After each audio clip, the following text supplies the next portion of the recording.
সঠিক পথে চলা, সত্য কথা বলা, মুমিনের গুণাবলী। আলহামদুলিল্লাহি রব্বিল আলামিন ওয়াসসালাতু ওয়াসসালামু আলা সাইয়্যিদিল মুরসালিন আম্মা বা'দ ফাআউযু বিল্লাহি মিনাশ শাইতানির রাজীম বিসমিল্লাহির রহমানির রহিম।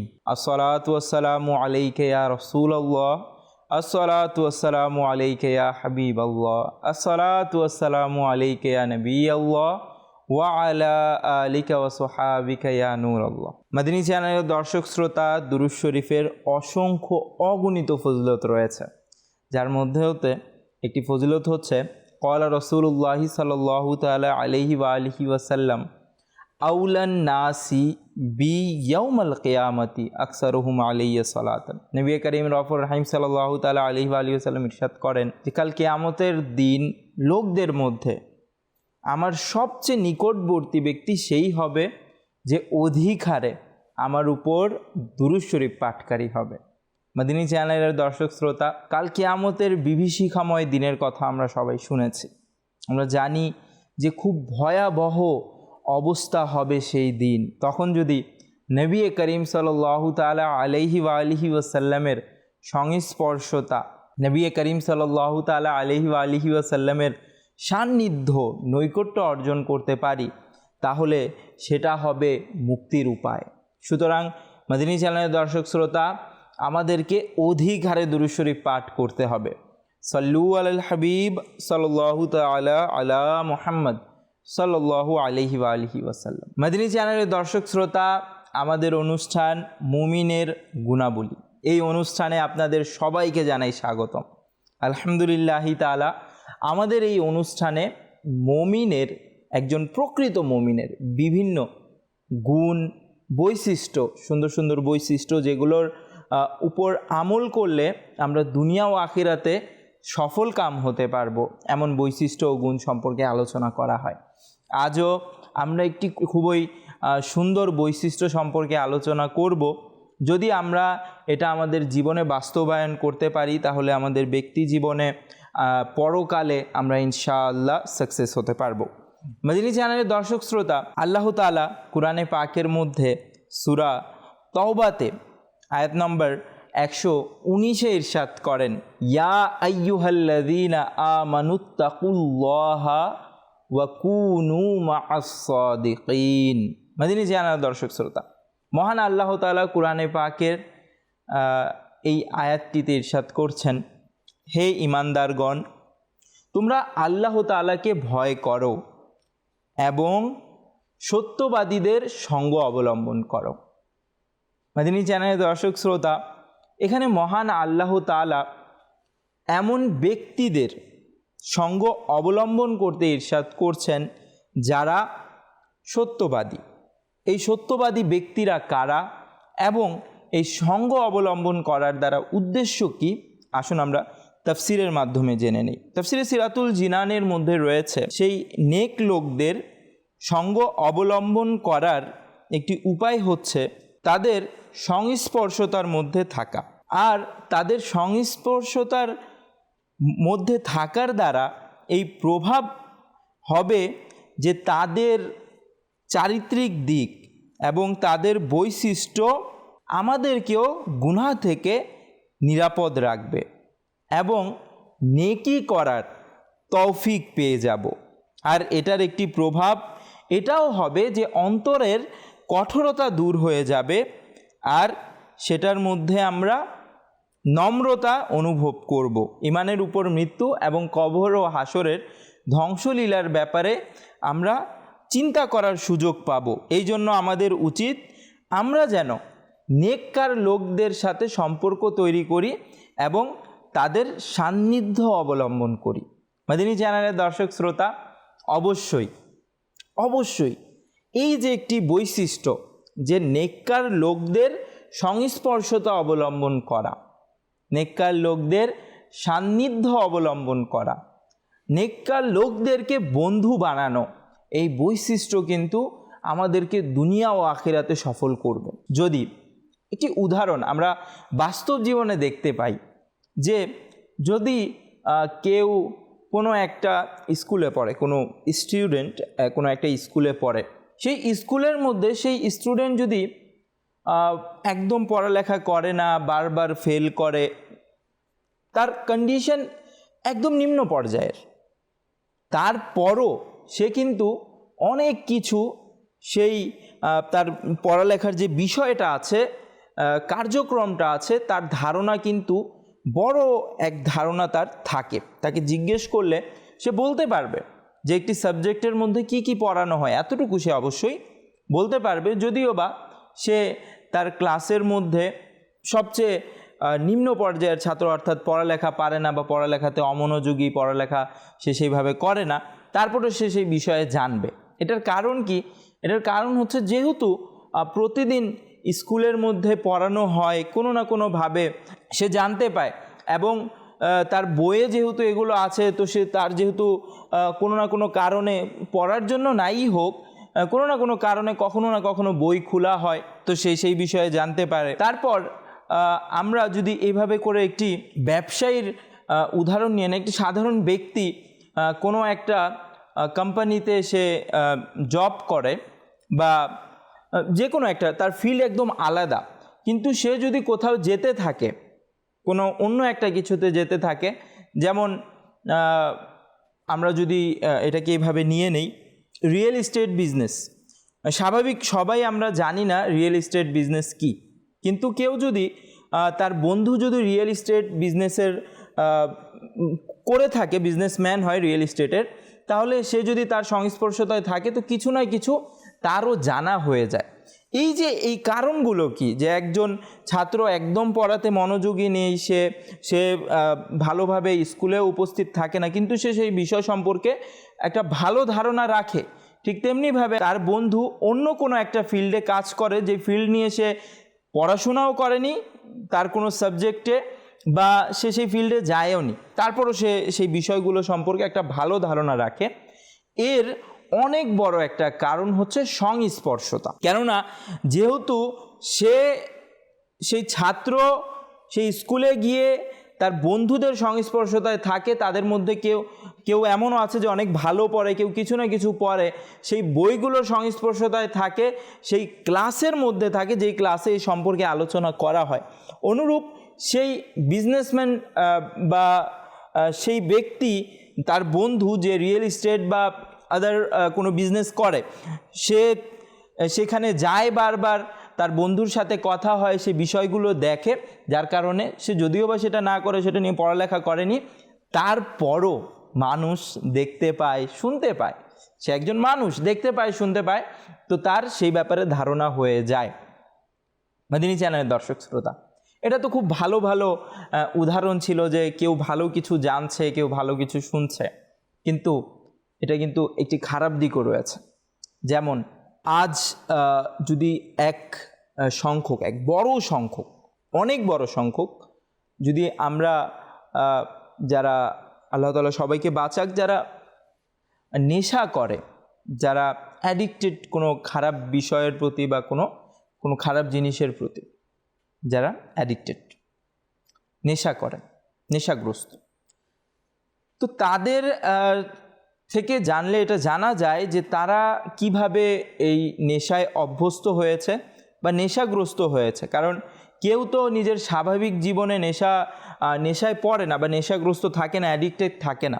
অবশ্যই সে কোনো না কোনো জায়গায় যায় বা কারো না কারো সংস্পর্শতা অবলম্বন করে, যার কারণে সে নেশাগ্রস্ত হয়ে পড়ে, আস্তে আস্তে নেশায় পড়ে যায়। এই যে একটা তার সাথে একটা খারাপ পরিস্থিতি তার, এটাও কিন্তু সংস্পর্শতার কারণে। একদিন সে এমন কোনো বন্ধুদের সাথে সে তার সংস্পর্শতায় সে বসতো বা তাদের সাথে মেলামেশা তার ছিল, এমন বন্ধুদের সাথে যে বন্ধুরা নেশা করত। যখন তারা নেশা করতো, তো সে যখন যেত, তখন সেও সেটার মধ্যে আস্তে আস্তে একদিন হয়তো সেটা গ্রহণ করেনি, দ্বিতীয় দিন গ্রহণ করেনি, তৃতীয় দিন চিন্তা করলো যে না, আমি দেখি এটা কেমন লাগে। এই যে চিন্তা করার পর সেই যে গ্রহণ করা, আর এর মধ্যেই এটা শুরু ছিল, শেষে গিয়ে সেও নেশাগ্রস্ত হয়ে যায় এবং তার জীবন, তার পরিবারের জীবনও এর মাধ্যমে ক্ষতিগ্রস্ত হয়। মাদানী চ্যানেলের দর্শক শ্রোতা, এভাবেই অনেক জীবন ধ্বংস হয়ে যাচ্ছে খারাপ সংস্পর্শতার কারণে। তো আমাদেরকে কুরআনে পাকের এই আয়াতের উপর আমল করতে হবে। নিজের সংস্পর্শতা, আমি যাদের সংস্পর্শতায় বসি, যদি তারা ভালো হয়, আল্লাহওয়ালা হয়, নেক কাজের আদেশ দেয়, ভালো কথা বলে, জ্ঞানের কথা বলে, তাহলে তো ঠিক আছে, তাহলে তো অবশ্যই তাদের সান্নিধ্য বা তাদের সংস্পর্শতা অবলম্বন করা দরকার, তাদের সঙ্গ দেয়া দরকার, তাদের সঙ্গ নেওয়া দরকার। যদি এমন ব্যক্তিবর্গ হয় যে তারা ভালো কথা বলে না, ভালো কাজের আদেশ দেয় না, খারাপ কোনো নেশায়, খারাপ কোনো কাজে বা বিভিন্ন রকম খারাপ আলোচনায় তাদের আড্ডা হয়ে থাকে, তারা মগ্ন থাকে, তাহলে সেটা থেকে আমাদের বেঁচে থাকা দরকার। সেই জায়গায় সেই ব্যক্তিদের সংস্পর্শতায় যাওয়া থেকে নিজেকে বিরত রাখা দরকার। নিজের ভাই, নিজের বন্ধু, নিজের ছোট ভাই বোন কিংবা যেই হোক, সবাইকেও বিরত রাখা দরকার, নিজেও বিরত থাকা দরকার, কারণ এর পরিণাম খুব খারাপ হয়ে দাঁড়ায়।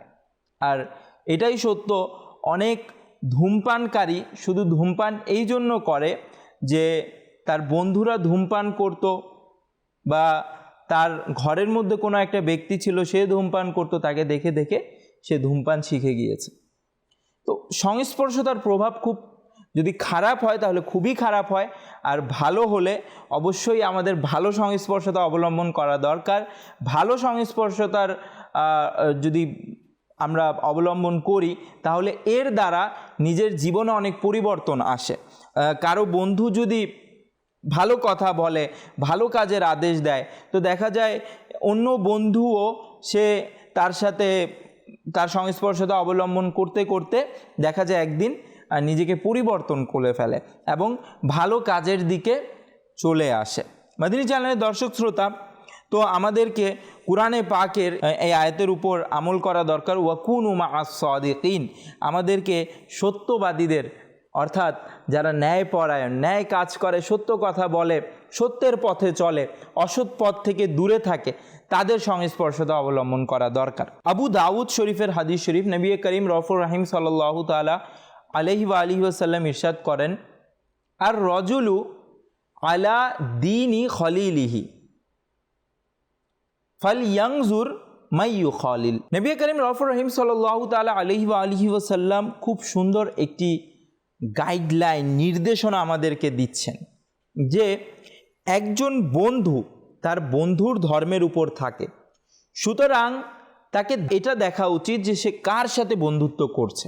অবশ্যই যেভাবে আমি কয়েকটি উদাহরণ দিলাম যে একজন ব্যক্তির বৈশিষ্ট্য, গুণাবলী তার সংস্পর্শতার কারণে চেঞ্জ হয়ে যায়। তার সংস্পর্শতা বা তার বন্ধুরা বা সে যাদের সংস্পর্শতা অবলম্বন করছে তারা যদি ভালো হয় তাহলে দেখা যায় সে ভালো দিকে যাচ্ছে, তারা যদি খারাপ হয় তাহলে খারাপ দিকে যাচ্ছে। যেমন কোনো একটা গ্রাম থেকে কোনো কেউ যদি আসে আর তার যদি আঞ্চলিক ভাষার কারণে সে বাংলা ভাষা খুব ভালোভাবে বলতে পারছে না, হ্যাঁ, সে বলতে পারে না, ছোটোকাল থেকে তার প্র্যাকটিস হচ্ছে গ্রাম্য ভাষায়, কিন্তু যখন সে শহরে আসে, নিজের শহরের বন্ধুদের সাথে থাকে, তো থাকতে থাকতে এমন এক পর্যায়ে সে পৌঁছে যায় যে সে যে ছোটোকাল থেকে বড় হওয়া পর্যন্ত যে একটি ভাষায় সে কথা বলে আসছে, কথা বলছে, সেই ভাষাটাও সে ভুলে যায়, অনেক সময় ভুলতে শুরু করে। অনেক সময় দেখা যায় সেই ভাষার কারণে যে বাংলা যে শুদ্ধ ভাষাটা প্রভাবিত হতো সেটাও আর প্রভাবিত হয় না, সে খুব সুন্দরভাবেই বাংলা ভাষা বলতে পারে, কেননা সে যেই রুমে থাকে, তার বন্ধুরা যারা আছে, কিংবা সে যেই পরিবেশে থাকে, কিংবা সে যেখানে কাজ করে, সে যাদের সংস্পর্শতা অবলম্বন করে সবাই শুদ্ধ ভাষায় কথা বলে। যদি আমরা যাদের সংস্পর্শতা নিচ্ছি তারা যদি ভালো হয় তাহলে এর প্রভাবও খুব দারুণ, খুব ভালো ফলাফল আমাদেরকে এনে দেয়। আর যদি আমরা যাদের সংস্পর্শতা অবলম্বন করছি তারা যদি ভালো না হয়, অসৎ পথে যদি তারা চলে, অসৎ পথের যদি তারা গমন করে, এমন ব্যক্তিবর্গ হয়, তাহলে দেখা যায় কি এর পরিণাম খুবই ভয়াবহ হয়। মাদানী চ্যানেলের দর্শক শ্রোতা, হযরত উমর ফারুক আজম রাদিয়াল্লাহু তাআলা আনহু ইরশাদ করেন, প্রকৃত বন্ধুকে অন্বেষণ করো এবং তার সান্নিধ্যে জীবন অতিবাহিত করো, কেননা সে খুশির অবস্থায়, অর্থাৎ যখন তুমি আনন্দিত থাকবে, খুশি থাকবে, সেই অবস্থাতে সে সৌন্দর্য, এবং বিপদের অবস্থায় সে হচ্ছে সামগ্রী। এবং কোনো গুনাহগারের সংস্পর্শতা অবলম্বন করিও না, নতুবা সে তোমাকে গুনাহ করাই শেখাবে। মাদিনী চ্যানেলের দর্শক শ্রোতা, এখানে কয়েকটি বাক্য ছিল। প্রথম বাক্য যা হযরত উমর ফারুক আজম রাদিয়াল্লাহু তাআলা আনহু আমাদেরকে ইরশাদ করেছেন, সেটি হচ্ছে আমরা যেন একটা প্রকৃত বন্ধু খুঁজি। আর প্রকৃত বন্ধুকে যখন আমি আনন্দিত থাকবো, আমার অবস্থা যখন ভালো থাকবে, তখন সে যেন আমার জন্য সৌন্দর্য হয়। সৌন্দর্য মানে কি? সে আমার আনন্দতে সেও আনন্দিত হয় এবং সেও খুশি হয়, এবং তার খুশিটা আমার জন্য একটা সৌন্দর্যের কারণ হয়।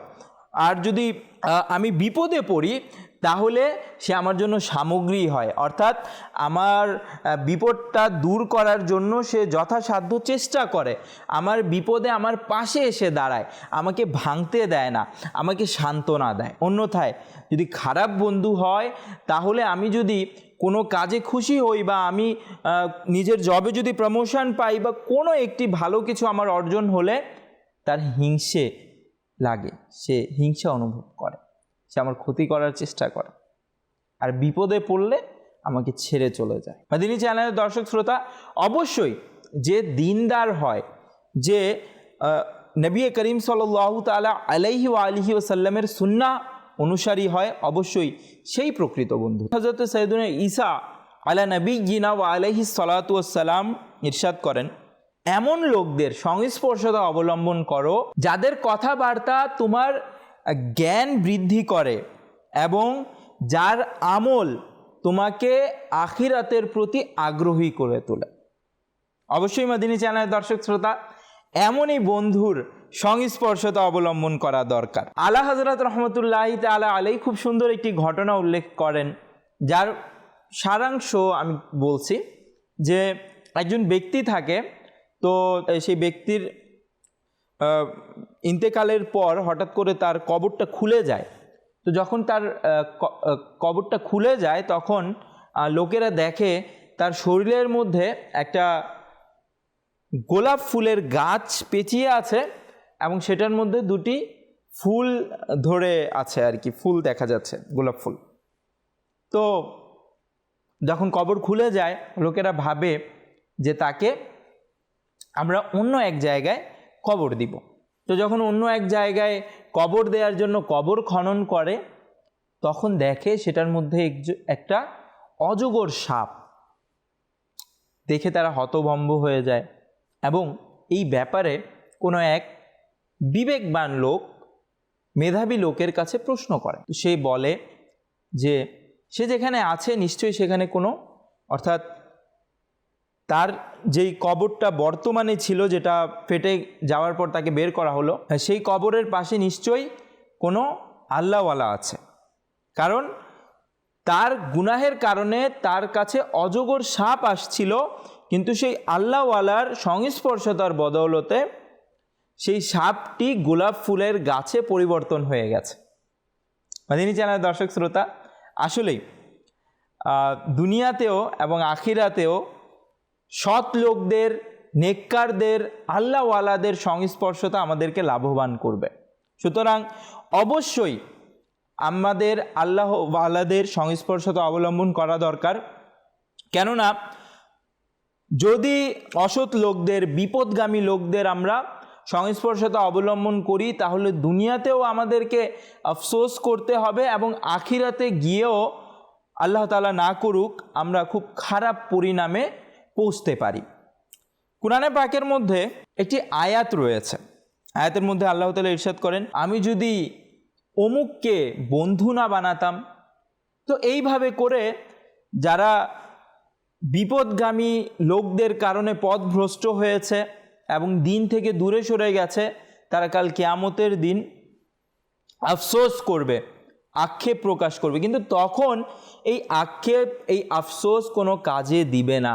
সুতরাং মাদিনী চ্যানেলের দর্শক শ্রোতা, এখনই সময়, আজও না, এখনই সময় নিজেকে পরিবর্তন করার এবং সুপথগামী হওয়ার, মাদিনী চ্যানেল দেখার, মাদিনী চ্যানেলওয়ালাদের সংস্পর্শতা অবলম্বন করা দরকার। যারা কোরআনে পাক পাঠ করে, যারা নবী করিম সাল্লাল্লাহু তাআলা আলাইহি ওয়া আলিহি ওয়াসাল্লামের সুন্নাহ অবলম্বন করে, তাদের সংস্পর্শতা, সান্নিধ্য অবলম্বন করা দরকার। আমরা যা শুনেছি আল্লাহ তাআলা আমাদেরকে তার উপর আমল করার তৌফিক দান করুক। পথভ্রষ্ট ব্যক্তিদের থেকে আল্লাহ তাআলা আমাদেরকে নিরাপদ রাখুক। প্রকৃত বন্ধু বানানোর তৌফিক দান করুক। আমিন। বিজাহিন নবিয়িল আমিন সাল্লাল্লাহু তাআলা আলাইহি ওয়া আলিহি ওয়াসাল্লাম। মাদিনী চ্যানেলের দর্শক শ্রোতা, আগামী অনুষ্ঠান দেখার আমন্ত্রণ জানিয়ে বিদায় নিচ্ছি।